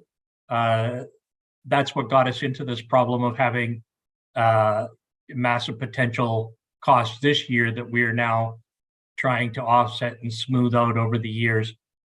This is one of those ones where, all signs are that technology is going to continue to increase, that we have transformed the way that education is being delivered in many of our schools to depend far more significantly on the internet, on computer usage. And if we're not providing what we need to continue down that vein, we're just going to be making things more difficult for teachers and students to accomplish their learning goals. This is one where I think that we should definitely be allocating out of our reserve to stay on track with our original spending plan with respect to the network maintenance. I just don't think that we are going to save anything at all by pushing it off another year. If anything, expenses are going to increase and we're going to have more pressure on scarce resources. So thank you. Thank you, Trustee Painter. Just a point of clarification around Trustee Painter's point. My understanding was that part of the network infrastructure cost reduction really is about when things are paid for. So rather than, you know, not ordering kits or hardware that's needed, it's just about kind of when we pay for it, you know, which financial year we pay for it in. But could we just get some clarification about what we're doing here in terms of the network infrastructure? Thank you, through the chair. We've obviously tried really hard to mitigate costs, as you can see, across the board. And the proposal to delay is not just a financial year purchase proposal. It's really to temporarily defer an implementation of an upgrade. The reason we propose that under the circumstances is this project would be latter year in the coming year. And so rather than pushing it a full 1 year cycle, it may mean pushing it, for example, a 3-month cycle, slowing down the implementation of this specific upgrade, which carries some risk with it, yes, and it does push things out and it does defer getting us up to fully supportable model. But that was the compromised proposal we arrived at. Thank you. No, appreciate that. Yeah, thanks for clarifying. That context is, yeah, as always, so important. Okay, so I'm just going to circle back to the Associate Secretary Treasurer Lutner, who has an answer for us. Thanks. Go ahead. Thank you, through the chair. So the preliminary 22-23 OLEP budget was based on the 21-22 budget received. So in 21-22, we received a special one-time additional funding on top of our grant. So when we received the 22-23 grant, they actually clawed that amount back, but then they gave us 2 special grants. One was a growth initiatives grant, and one was a French retention grant. So when we built the 23-24 grant, we retained it at that base level that we actually received this year and included the French retention grant, but we didn't include the growth initiative. So yeah, they don't actually ever announce the OLEP grants until sometime in the fall. So we just make our best guess as to what the revenue we're going to receive is. Thank you very much. Okay, so Trustee Kwan was next, and then Trustee Gagnon. Go ahead, Trustee Kwan. Yeah, I actually wanted a little more clarification around those $25,000 amounts. I know we have one savings above, which is, I believe, Indigenous, related to Indigenous education. I'm just trying to find the item. It says Indigenous collaboration, see shifts in practice reallocation. And then when I scroll down to the shifts in practice reallocation, we have another savings of $25,000 for GVTA allocation for professional development. And then we're adding back in that $25,000 for Indigenous focused grad requirements. So there's still a net savings there of $25,000. And I just wondered what the implications of that were, whether it's being reallocated to another fund that we're not looking at and operating, or whether it's actually a savings that's going to reduce something. Thank you, Trustee Kwan. Yeah, I can respond on that one. Thanks. Yeah, so the district team had the additional funds at that time to support the $25,000 for Indigenous collaboration. Based on the recommendations that we're making, the funding will not exist in the district team for that work. And so because the GVTA does receive funding through the curriculum and funding learning support fund, which is specifically for curriculum such as Indigenous focused grad requirement. It seemed like having the funds coming through the professional development funds that are also jointly administered with the school and the GVTA through the JCCI, that would be an appropriate place for the 25,000 to be to use in a way that works best for the district and for teachers. Thank you very much. Trustee Gagnon, go ahead. Thank you, Chair.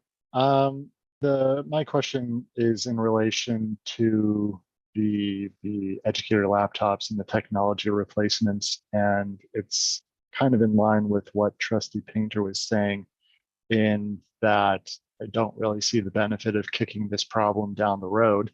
And my question would be for Director Canty through the chair, that if we are partially funding replacements this year, does that come at an overall cost detriment where we would have the total figure for replacement? Would that go up because we aren't ordering in as large of a number if we order them all at once, these replacements? Or does that number look similar if we divide it between multiple years? Thank you, through the chair. There is some risk of increased pricing. We've seen some variability in pricing due to supply chain concerns over the last couple of years. But we do have agreements through bid with our providers that tend to enable us to maintain a set level of pricing. So we don't expect to see too much variance in pricing in the next couple of years, although we have seen that in the previous couple of years. So the initial plan, we've seen costs increase. You're right, and Trustee Painter is correct in terms of the budget we originally put forward was not a increased technology budget. It was not.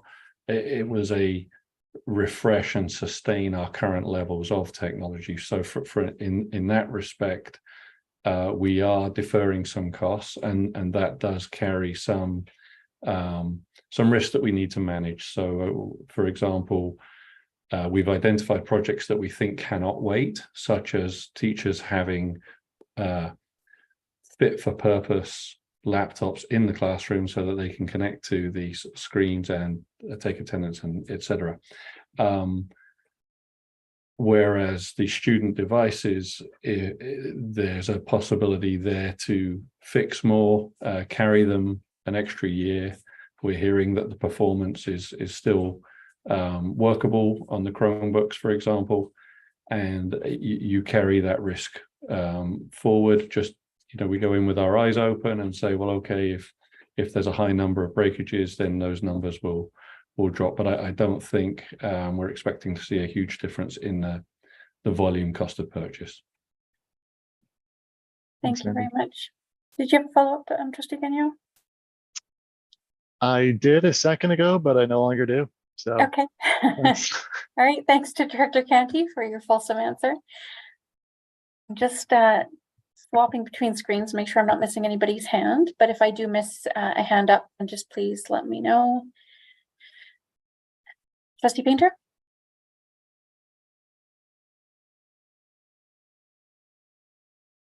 Thank you, Chair. And sorry, I'm just running back to my list here. There's a proposed reduction of 130,000 in pathways and partnerships, and this is one of those cuts that has me concerned, because I see this as having a direct impact on opportunities for our students. This it has potential implications for apprenticeship programs, for dual credit students, taking advantage of that opportunity. I'd just like to get a bit of clarification on what those implications are and how we're actually going to see them roll out? Thank you, Trustee Painter. Yeah, so I don't know who's best placed to speak to that this evening in terms of the scope of the, Associate Superintendent Arts. Go ahead, thank you. Yeah, thank you, through the chair. Trustee Painter, great question, and I can get a more comprehensive list, but it's more supplies that would be looked at than it is opportunities. We wouldn't be looking at reducing the number of opportunities, but the supports that go to schools may not be as plentiful around that, but the opportunities would still be the same for students. Thank you very much. Trustee Kwan, go ahead. All right, yeah, I had a new question, but may I follow up through the chair to Associate Superintendent Arts? And I just wondered if there was an example you could give me of some of those supports or what that supplies would look like at the classroom. We're not taking opportunities away. Can you give an example to kind of differentiate what the two are? Yeah, so for example, Pathways and Partnerships will provide to schools funds for the number of students who participate in certain programs to be able to buy supplies and that in there, and they may not be able to give as much money next year towards that. May not be as much support towards students going to an activity, but the opportunities for students would still be the same. They would just have to be supported differently, or not as much supply support to schools through that program. And sorry, one more follow up. And so in supplies, do you mean like actually through the trades, like the classes that are, supporting trades? Is that kind of where it would be targeted? Yeah, there's trades, there's dual credit courses that are taken in schools. There's a variety of things that the department oversees and does, and from elementary right to K through 12. Yes, but not just trades. Okay, thank you. And if I may, Chair, go ahead, yeah. Ask my original question. Yeah, I think we'll address the elephant in the room. I'd love to just pull, the two music items. First of all, the middle school music, and of course the elementary strings, and just not so much a question, but support for the fact that I think we've seen enough cuts to music over the years, and I think music students and music teachers and music parents have given enough advocacy. We've seen enough advocacy to know that this isn't something that I want to see in this budget, and I know that there's a number of colleagues that feel the same way. However, with elementary strings, I would love to see some ways we can change things up, and I know we did hear a little bit about the prep program. So I would love to at least pilot that, and I think to me, in about 6 schools would be great, and hearing back and how that prep program goes. So, perhaps it's something that, we can look at in future years. So, just mostly a comment to my colleagues that, that's something that I'll be looking at for sure with this budget. Thanks very much, Trustee Kwan. Yeah, I think we're gonna get there. Just going back to one of the slides, folks, I just want to kind of review the updated projected accumulated operating surplus, and just kind of go over what I'm hearing, which is that really, other than the unrestricted operating surplus contingency, we don't have any other funds available to help us balance budget. So for instance, like we've got purchase order commitments, we've got school level funds that are being saved for particular projects or initiatives, and then we have project budgets which have, I assume, already been allocated, but I wonder if I could get some clarity around the project budget piece.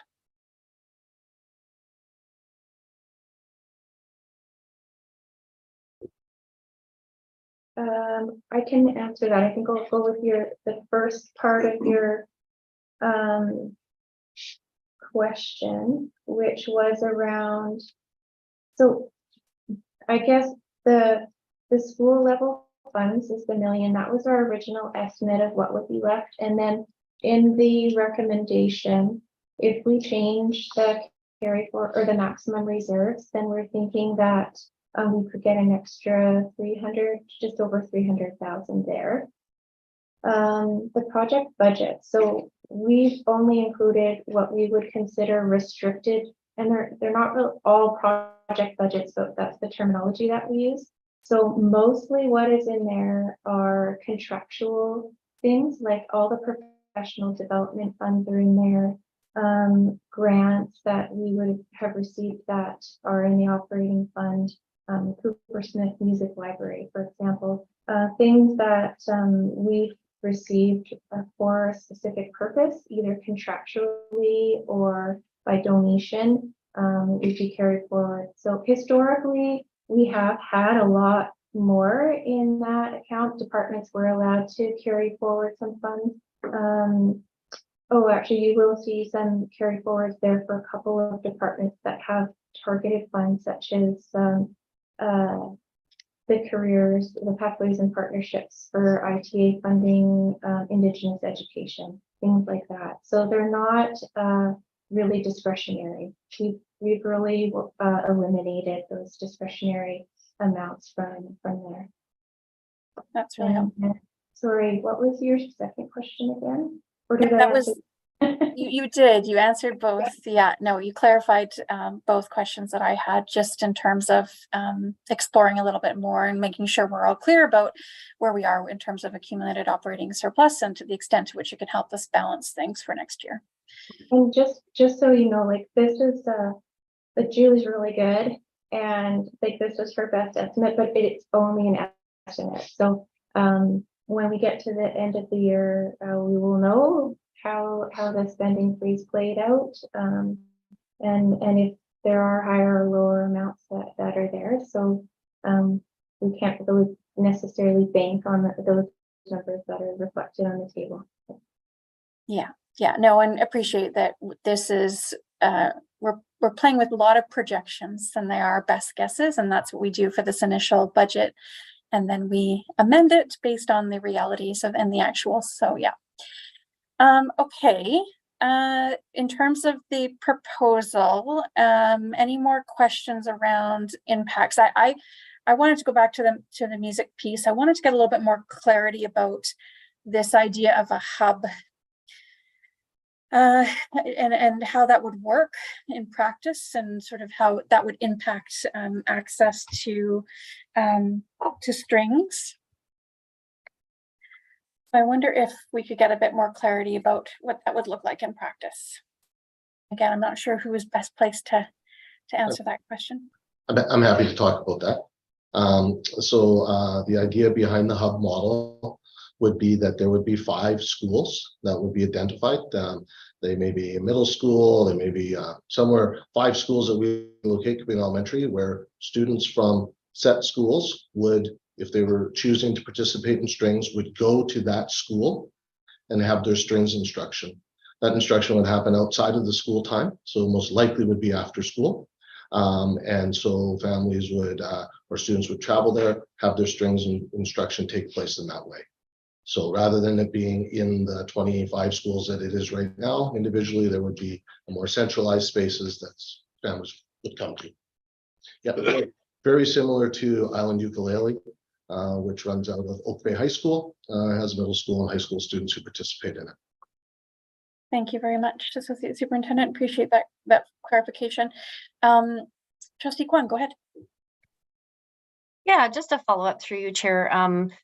Just wondering if we've given any thought to instrument allocation if we do have, those hubs as well as prep, because, I think right now when they're all at all elementary schools, we don't have every grade 5 taking it, but if we do prep or the hub system, there is a chance of more students, participating or basically having to participate. And so if we've given any thought to instrument allocation. Yeah, I don't know that with the hub model, we wouldn't have such a concern. If I think, as you mentioned, doing prep and exploring how that works, I think if we did that in 28 schools all at once, that would definitely need a lot of instruments at one time. So, but I don't anticipate that being a huge issue, but it's something we'd work through for sure. Thank you very much. Okay, so wondering if there's any other questions or clarification. And then I'm going to propose that, unless anybody wants to move a reading this evening, that we consider possibly tabling our readings. I think there's some further work that trustees need to do in order to bring us back to really position ourselves in the best way to move forward some readings of the bylaws, but I'm wanting to hear from my colleagues. So Trustee McNally, go ahead. Yeah. Thank you. Chair, I am in support of what you have just proposed, but my question may be completely off the wall because, as you can see, I had to step away for some family obligations for a while there. I understand that, and I know we've discussed this before, but I can't recall what the discussion was with the previous Secretary Treasurer. There is a ministry account that accrues interest, and the interest, as I recall, was not insignificant. So I'm wondering if we are using any of that interest, or if we are allowed to offset our deficit this year. Through the chair to the Secretary Treasurer. Thank you, Trustee McNally. Secretary Treasurer, would you mind just clarifying where we draw interest from? Yes, that's the Central Deposit Program, and we hold significant amount of funds with the ministry. That I don't know if you recall on the operating revenue slide, we had investment income and it had gone up 1.1 million. And the interest that I referenced went from 0.95% to 5.2%. That's that interest. So we're already including the interest on those funds in our budget. So it definitely had a really positive impact for us because it gave us an extra 1 million and no strings attached. But we've already included that and we're still at a $3.8 million deficit, unfortunately. Well, thanks so much. No problem. Yeah, and hopefully we'll see that interest income go up even more. Okay, so, and I don't want to rush us, folks. So if there's more questions in relation to the recommendations, the proposals, this is the time to ask. So don't let me rush you. Trustee Painter, go ahead. I know with some game shows, I'd lose a point for not phrasing this as a question, but I'm just going to go for it anyway. This year we had a review of one of our music programs. I didn't personally find it a very satisfactory report for my purposes. It was not a compelling argument towards a reduction of that programming. And I'm not in favor of dropping further reducing middle school music. I do accept that from an equity perspective, we need to take into consideration how we support music across the entire district, and in particular, how we make sure that some of the communities where students might not otherwise have an opportunity to learn an instrument are provided with those opportunities. And with that in mind, I'll just say right now that I won't be voting in support of a budget that has cuts to music at elementary or middle level. Just to. All right. Thanks, Trustee Painter. Yeah, and I appreciate that. And just so folks know, I want to just sort of make sure that my colleagues know that we're going to have an opportunity to speak to different elements of the budget when we do our readings. So don't worry that you're missing an opportunity to speak to the areas of the budget that you either support or don't support, or you're going to get a chance to express those views. By tabling, if that's what the board decides to do, really just gives us a little bit more space and time to come back with some other proposals. And then we'll have that opportunity possibly on the Thursday to engage in more discussion and to raise concerns and support for or against certain items. So I just wanted to reassure my colleagues. Trustee Gagnon, go ahead. Thank you, Chair. Just looking for clarification around in page 17 of the pack up, we have shifts in practice ongoing. And the increased student ratio from 20.5 to 22.1 for staffing the schools from international education. I don't know what that means, so I would like clarification, please. And thank you. Sure, yeah, that's a great question, and thanks for asking it. Associate Superintendent Arts, go ahead, thanks. Yeah, great question. So international student staffing is slightly different than regular student staffing. So international students are currently funded at a ratio of 20 for every 20.5 international students in a school. There's 1.0 full-time teacher that comes along. A couple of years ago, it was 18 to 1, and the board moved it to 20.5 to 1. Regular students are staffed at a ratio of 22.1. I'm going from memory here. Whatever the number is, we're recommending it goes up to. That is the regular student ratio. So for every 22.1 students in the school, there's a 1.0 staff member associated there. So we're suggesting that the international student staffing align with the regular student staffing, which would be a reduction would be a savings, but would be equal to how staffing works in schools. So that's the recommendation on that change. Thank you so much. Really appreciate the question, Trustee Gagnon, and the clarification is very, very welcome. Trustee Kwan, go ahead. Yeah, I actually wanted to follow up on that point as well. I know in the past when we've moved that student ratio up, it doesn't just affect international students, it does affect local students as well, with classes and what classes, how we move students around. And I wondered if there was any staff member that was able to talk to a little bit more about how that would affect local students as well. Thank you, Trustee Kwan. Associate Superintendent Arts, go ahead. That's it, sure, yeah. Great question. I think we anticipate it to be 3.1 or something FTE in total change. So that would be across the district. The majority of our international students are in high school. So across our 7 main high schools, that would be the reduction. So there would be a slight reduction for sure in each school. And if you have a larger international student population, you would have a little bit more of that distribution that would go across. So the number of blocks that were available in a school would reduce, and that's where the savings is. But in a school that has hundreds and hundreds of blocks, 2 or 3 block reduction there's no question there is an impact there, but not a significant impact where programs aren't being offered or things have to be closed. Thank you very much. Okay, folks, so I'm just going to open it up to one more round. If anybody has any other lingering questions, no matter what it is, this is the time. And then I'm going to suggest that we consider tabling the bylaw readings until Thursday, just to give us an opportunity to do a little more work and maybe bring some further proposals.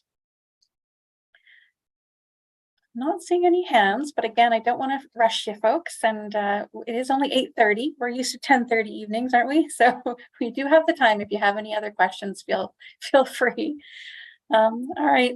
All right, well, I'm not seeing any hands, so I wonder if anybody would like to move a motion to table the bylaw readings until our meeting on the 6th. Thank you, Trustee Kwan, and seconded by Trustee Carmichael. Is there any discussion? All right. Oh, yeah, Trustee Kwan, go ahead.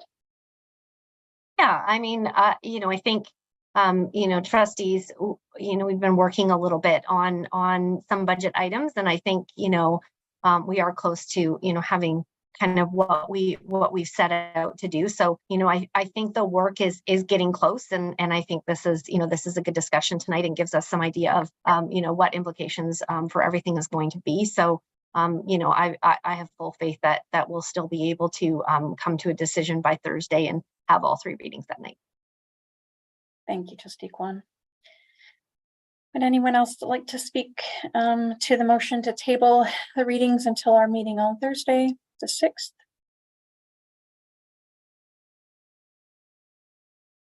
Okay, I'm going to call the vote, and thanks everybody. Oh, sorry, no, I'm not going to call the vote. Trustee Gagnon, go ahead. Thank you, Chair. Sorry for the delay there. I just wanted to I don't know if I'm even able to do this, but poll my fellow trustees to see if there's any appetite for a meeting tomorrow, if possible, because we run into that issue of three readings of the bylaw requires unanimous approval on the second, or sorry, between the second and third readings.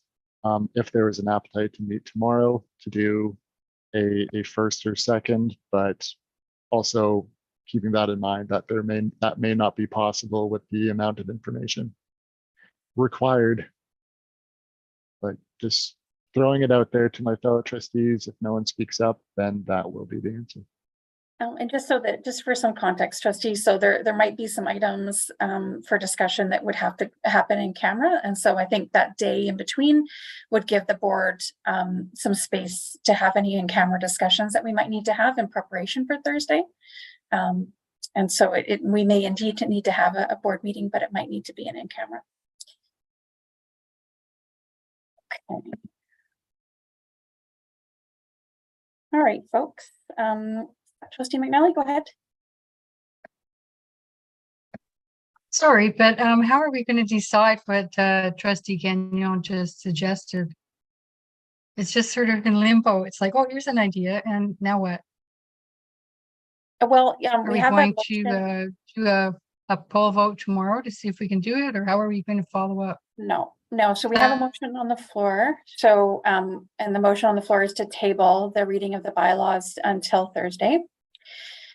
So we need to dispense of that, or we can withdraw it if we want to consider having another public meeting tomorrow. But whether the board has an in-camera meeting will be something that's decided not at this board meeting. So it's up to colleagues if we want to. Right now, we have a motion on the floor, and so we either dispense of that or we withdraw that.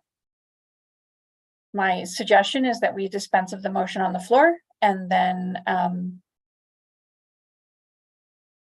we move on to come back to the public meeting, prepared to make any changes to the recommendations that have been presented and discussed tonight on Thursday.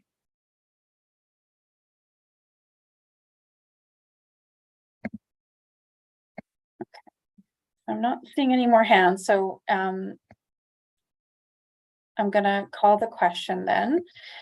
All those in favor of tabling the reading of the bylaws until Thursday with a show of hands. And that is unanimous. All right, thank you very much, trustees, appreciate it. Thank you very much to all of our stakeholders, rights holders, and staff around the table. Really appreciate the discussion this evening. I'm wondering if somebody would like to move a motion to adjourn. Thank you, Trustee Bayo, seconded by Trustee Mabobi. All those in favor? Thank you very much. That's unanimous. All right. Good night, folks.